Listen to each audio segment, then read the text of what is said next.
So it's a new year, you guys.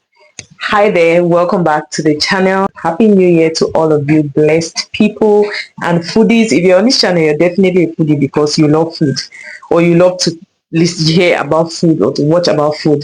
Whichever way, welcome back to the channel in 2025.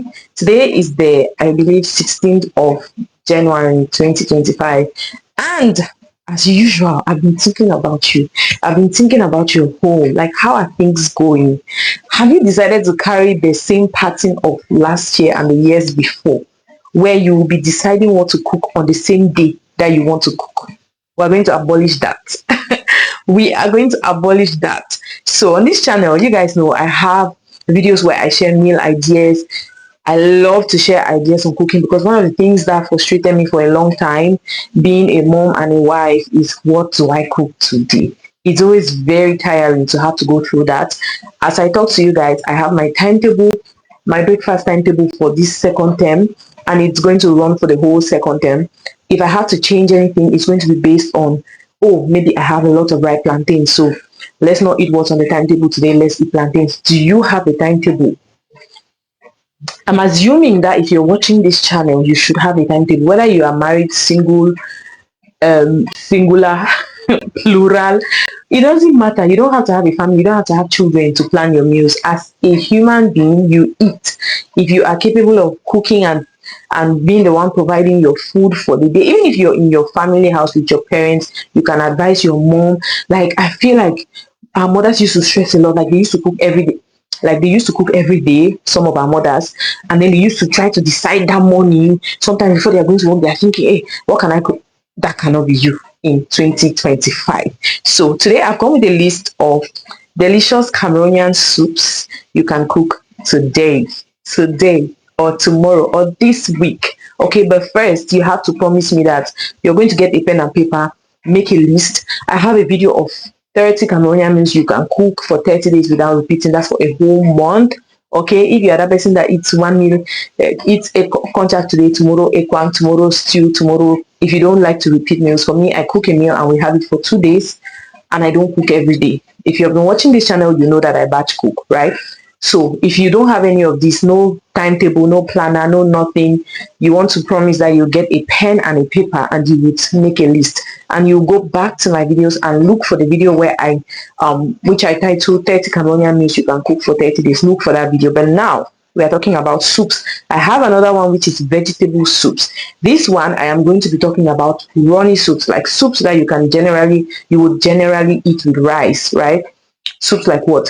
Groundnut soup. Okay, so that's going to be the first on our list. This week or tomorrow or next week, you can put groundnut soup on the menu. It is cheap. I think it's one of the cheapest soups to make. Like, you would use a cup of groundnut and you'll be looking at it boiling and increasing, and the soup is just increasing and increasing, and you're like, okay, what's happening here? Before, when I just started cooking, I always had a problem with estimating the amount of groundnut that I needed. I would always go and buy groundnut and I'll make a pot of groundnut soup, and it will be so much. Like, who is about to drink all of this groundnut soup? Obviously not me. Anyways, the next soup I will have on this list is egusi stew. Like I said in my last, I'm sure I've talked about egusi soup in some of my videos. I've gotten to like other things made with egusi, like okomobong, like egusi pudding, and then this dried egusi sauce that it's not watery. Like, the egusi is lumpy. It's a bit like egusi pudding still, but just in a different format.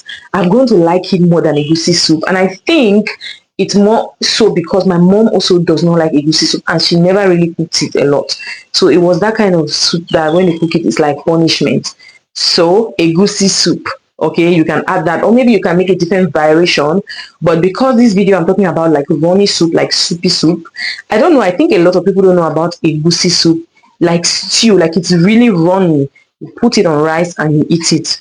I'm not sure I have a recipe on this channel, and I don't know if I'm ever going to do a recipe of that because I don't cook it. I've never given it to my family members, but we do eat egusi in other ways, right?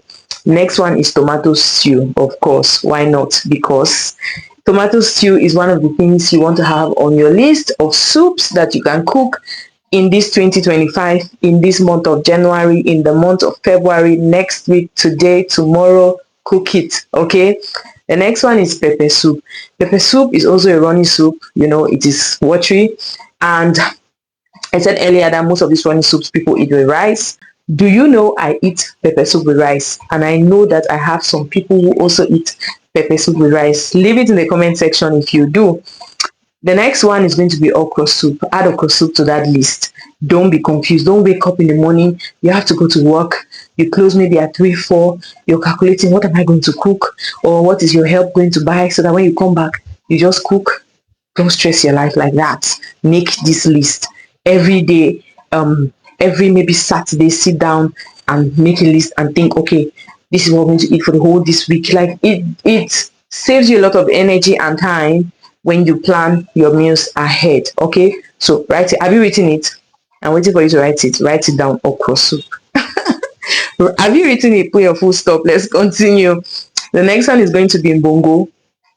Now, I think that this is not very common for everybody, like the way maybe gano soup or stew would be common, or maybe pepper soup. But if bongo is something that your family consumes, consider adding it to that list.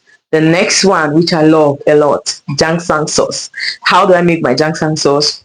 When I know I'm going to have jangsang sauce, when I know I am going to be having jangsang sauce, maybe in the week that's approaching, what I do is I buy my jangsang, I fix my fish, I clean it, I put it in a like one of my freezer bowls. I just put the fish and then I pour the blended jangsang and tomato over the fish. After having seasoned the fish, I lock it up, I keep it in the freezer. On the day I want to cook my jangsang sauce, I remove it, I let it defroze. I could remove it at night or maybe very early in the morning, like maybe 4, 5 a.m. Before it's 12 or before 12, it has defrozed. I just go ahead and make my jangsang sauce. And at that point, that fish is it's not gonna be fish anymore. It's gonna be jangsang, because the jangsang has penetrated all the ingredients of the jangsang sauce has penetrated. Because when you blend your jangsang and your tomato and everything, you're blending it with all the spices and everything that you normally use for your jangsang sauce. Thank me later. Okay. The next one is going to be whole fish. Again, well, I think I'm being biased because the things that are not very common for me to eat, I'll think that it's not common for other people. But you might go to some homes and you see that, oh, they make bongo every week, just like how we make eru every week. Anyways, the next one is going to be achu soup. It's not common to have somebody just wake up and make achu soup without the achu, but I like to drink achu soup without. I can eat achu soup and rice as opposed to eating it with the fufu. I know. The next one is going to be banga soup, which is the last. Banga soup is one soup that is also, I'd say it's also cheap to make, because when you wash your palm nuts, by the time you put it on the fire, you realize that it's much. Sometimes if you are fortunate, you are going to have palm nuts that are very thick and oily and they are just juicy. So you're going to have a lot of soup. You just put your dry fish, you put your ginger leaf, your what else? Crayfish, your seasoning, and your banga soup is going to be banga souping. I have a recipe on this channel. Do well to check it out. And yeah, we have come to the end of this video. Please, if you are not subscribed to this channel, please subscribe. So if you are subscribed, right, it's going to be saying subscribed, because I realized that with videos where I ask people to subscribe, I realized that people instead come on that video and unsubscribe. Don't do that. Stop it. If you are not subscribed, it's going to be saying subscribe, and it's going to be red. I think it's going to be saying subscribe without an ed at the end. But if you're already subscribed, it's okay. Just like the video, click on that notification bell, and then share the video if you like me extra, or you just enjoy this content that I've shared with you guys. Do well to share the video on your WhatsApp status and anywhere else that it pleases you. Thank you, and have a pleasant 2025. Make it food, okay? Bye.